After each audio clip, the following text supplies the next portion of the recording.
नमस्कार दोस्तों। मैं संजीव कुमार वर्मा, सहआचार्य एसपीसी गवर्नमेंट कॉलेज अजमेर से आप लोगों से मुखातिब हूँ। हम जैव भूगोल की कक्षाओं में बीए ऑनर्स पार्ट सेकंड की जैव भूगोल की कक्षा में ecology and their basic principles के टॉपिक्स के पर चर्चा कर रहे हैं। आज हम उसी को आगे बढ़ाते हुए पारिस्थितिकी तंत्र के प्रकारों के बारे में, टाइप्स ऑफ इकोसिस्टम के बारे में चर्चा करेंगे। पृथ्वी स्वयं भी एक वृहद पारिस्थितिक तंत्र है जिस पर जैविक व अजैविक घटक निरंतर क्रियाशील रहते हैं। जीव मंडल में अनेक प्रकार के पारिस्थितिक तंत्र कार्यरत हैं जिनके मापक में अत्यधिक भिन्नता पाई जाती है। ये छोटे तालाब से लेकर बड़ी झील या महासागर तक, एक खेत से लेकर द्वीप व महाद्वीप तक हो सकते हैं, अर्थात इसके फैलाव की कोई निर्धारित सीमा नहीं है। वातावरण व आवास के आधार पर पारिस्थितिक तंत्रों को दो वर्गों में रखा जा सकता है, प्राकृतिक तथा कृत्रिम। पहले हम प्राकृतिक के बारे में चर्चा करते हैं, नेचुरल इकोसिस्टम के बारे में चर्चा करते हैं।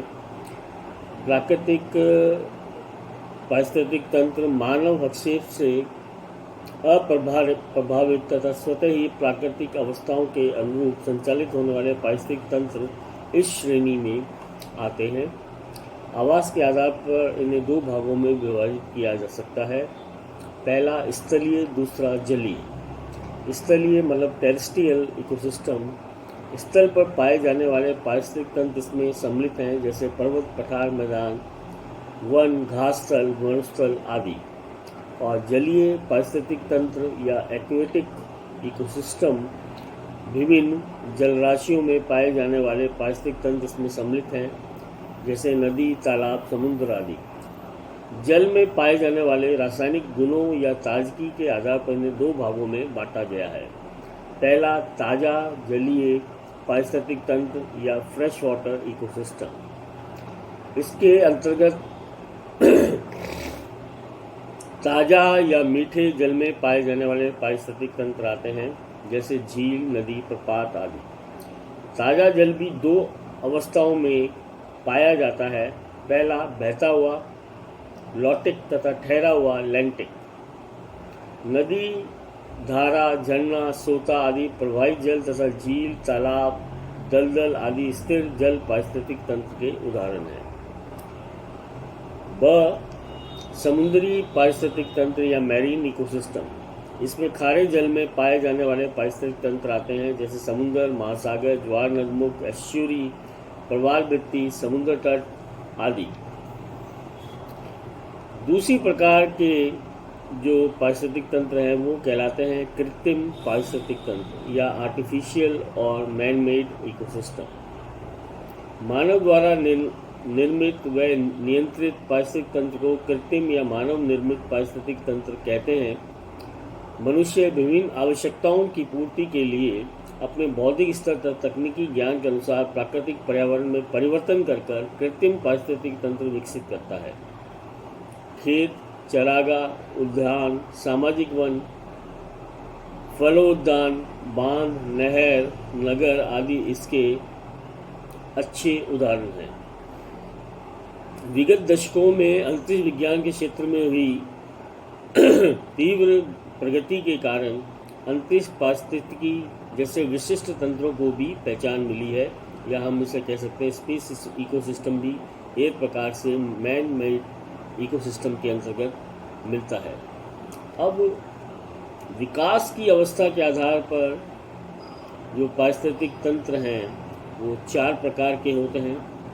पहला है प्रारंभिक या अपरिपक्व पारिस्थितिक तंत्र, इमैच्योर इकोसिस्टम। जिन पारिस्थितिक तंत्रों में जैव विकास की प्रारंभिक अवस्था पाई जाती है वो इस श्रेणी में आते हैं। इन्हें विकसित हुए अधिक समय नहीं हुआ होता है। इनमें जैव भार या बायोमास कम तथा जीवन चक्र छोटा होता है। उच्च श्रेणी के उपभोक्ताओं की कमी के साथ यहाँ जैव विविधता भी कम मिलती है। दलदली तथा छोटी घास भूमि के पारिस्थितिक तंत्र इसका अच्छा उदाहरण है। दूसरी प्रकार के हैं प्रौढ़ पारिस्थितिक तंत्र या मैच्योर्ड इकोसिस्टम। ऐसे पारिस्थितिक तंत्र अनुकूल भौतिक दशाओं में लंबे समय तक विकसित होते हैं। इनका जैव भार अधिक होता है। सभी स्तर के पेड़ पौधों व जीव जंतुओं की उपस्थिति के कारण यह जैव विविधता अधिक पाई जाती है। वन पारिस्थितिक तंत्र इसका श्रेष्ठ उदाहरण है। तीसरी प्रकार के जो पारिस्थितिक तंत्र होते हैं विकास के आधार पर, वो कहलाते हैं मिक्स्ड इकोसिस्टम या मिश्रित पारिस्थितिक तंत्र। ऐसे पारिस्थितिक तंत्र में प्रौढ़ एवं प्रारंभिक अवस्था वाले पारिस्थितिक तंत्रों की विशेषताएं मिश्रित रूप से पाई जाती हैं। इनमें जैव भार सामान्य होता है। भौतिक दिशाओं में परिवर्तन होने से मिश्रित पारिस्थितिक तंत्र का विकास होता है। उदाहरणार्थ, जब मानव जनित क्रियाकलापों से वन क्षेत्र घास स्थल में बदल जाता है तो इसमें दोनों ही पारिस्थितिक तंत्रों की विशेषताओं का समावेश हो जाता है। फोर्थ प्रकार के जो पारिस्थितिक तंत्र हैं विकास के आधार पर, वो कहलाते हैं निष्क्रिय पारिस्थितिक तंत्र या इनर्ट इकोसिस्टम। प्राकृतिक या मानवीय कारकों के प्रभाव से जब भौतिक पर्यावरण जीवों के अनुकूल नहीं रहता है तो पारिस्थितिक तंत्र से जीवन नष्ट होने लगता है। जीवों की अनुपस्थिति में पारिस्थितिक तंत्र निष्क्रिय हो जाता है।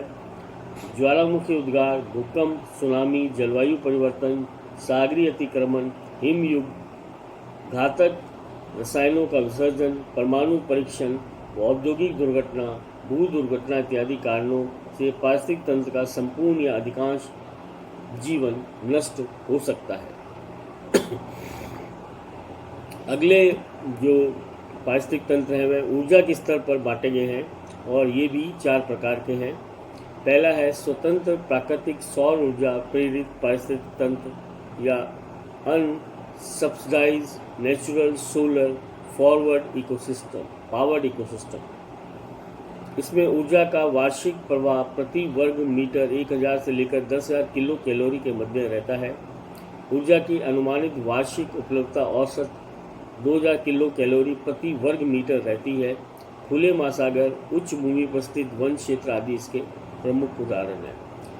दूसरी प्रकार के जो ऊर्जा के स्तर पर पारिस्थितिक तंत्र है वो कहलाता है प्रकृति अनुपूरित सौर ऊर्जा प्रेरित पारिस्थितिक तंत्र naturally subsidise solar power ecosystem. इसमें वार्षिक ऊर्जा निवेश 10,000 से 50,000 किलो कैलोरी प्रति वर्ग मीटर तक रहता है। यहाँ ऊर्जा की अनुमानित वार्षिक उपलब्धता 20,000 किलो कैलोरी प्रति वर्ग मीटर होती है। ज्वारीय नदमुख, निम्न भूमि वन, प्रवाल भित्ति आदि इसके प्रमुख उदाहरण हैं।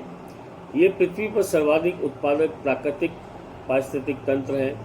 प्राकृतिक प्रक्रिया से इन्हें सौर ऊर्जा मिलती है।